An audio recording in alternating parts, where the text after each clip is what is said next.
Luis Alberto Suarez Diaz, লোকে তাকে এল পিস্তরে নামেও চিনে। তবে কামড়কাণ্ডে বিতর্কিত উরুগুয়ান স্ট্রাইকার বরাবরই প্রশংসায় ভেসেছেন দেশের হয়ে সবটুকু নিংড়ে দিয়ে। 2010 বিশ্বকাপের সেই বিখ্যাত লাল কার্ড কাণ্ডের পরেও তিনি উরুগুয়ানদের কাছে হিরো বনে গিয়েছিলেন কেবল নিজ দেশকে সেমিতে উঠাতে পেরে। তবে বছরখানেক আগে আন্তর্জাতিক ফুটবল থেকে অবসরে যাওয়া স্ট্রাইকার ফের আলোচনায় দেশের জার্সিতে খেলার ইচ্ছা প্রকাশ করায়। সুয়ারেজের দাবি, দেশের জন্য আসন্ন বিশ্বকাপে তিনি অবসর ভেঙে খেলতেও রাজি। 2024 সালে আন্তর্জাতিক ফুটবলকে বিদায় জানালেও আসন্ন বিশ্বকাপকে সামনে রেখে আবারও দেশের জার্সিতে খেলার ইচ্ছা প্রকাশ করেছেন এই অভিজ্ঞ ফরোয়ার্ড। উরুগুয়ান সংবাদ মাধ্যমকে দেওয়া সাক্ষাৎকারে সুয়ারেজ বলেন, জাতীয় দল তো সবসময় আপনার চাওয়া। এখন যদি ভাবেন বিশ্বকাপ সামনে, দল যদি আপনাকে চায়, তাহলে আসলে কি করবেন? আমি কখনোই আমার দেশকে না বলতে পারবো না।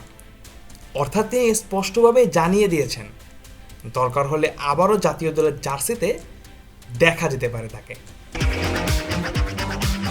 বাবা, এত এনার্জি কই পাও? এই পাওয়ার চুমুকে অ্যাকশন। এ প্রসঙ্গে লুইস সুয়ারেজ আরও বলেন, আমি মূলত অবসর নিয়েছিলাম অন্যান্য ফুটবলারদের জায়গা করে দিতে, এবং মনে হয়েছিল আর দলের কাজে আসবো না।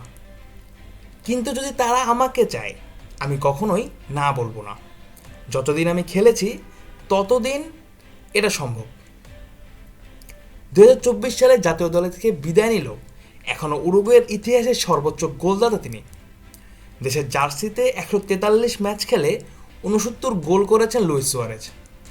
তবে অবসরের সিদ্ধান্ত যে সহজ ছিল না, সেটাও তিনি স্বীকার করেছেন। সুয়ারেজের ভাষায়, জাতীয় দল ছেড়ে আসার পর ফুটবলের প্রতি সেই উৎসাহ একটু কমে গিয়েছে আমার। আর এই মুহূর্তে সুয়ারেজের পুরো মনোযোগ ক্লাব ফুটবলে। আমেরিকার মেজর সকার লিগে লিওনেল মেসির সঙ্গে ইন্টার মিয়ামির জার্সিতে খেলছেন তিনি। এবার দেখার বিষয়, আসলে দেশের জার্সিতে ফের আরেকবার দেখা মিলে কিনা উরুগুয়ের ইতিহাসের অন্যতম সেরাই ফুটবলার। তবে যদি সত্যিই জাতীয় দলের জার্সিতে দেখা মিলে লুইস আলবার্তো সুয়ারেজের, তবে মেসি, রোনালদো, নেইমারদের মতো সুয়ারেজের সামনেও সুযোগ থাকছে বিশ্বকাপের মঞ্চ থেকেই দেশকে বিদায় জানানোর। উরুগুয়ের হয়ে কোপা আমেরিকা জেতা সুয়ারেজের ক্লাব ক্যারিয়ারও বেশ সমৃদ্ধ।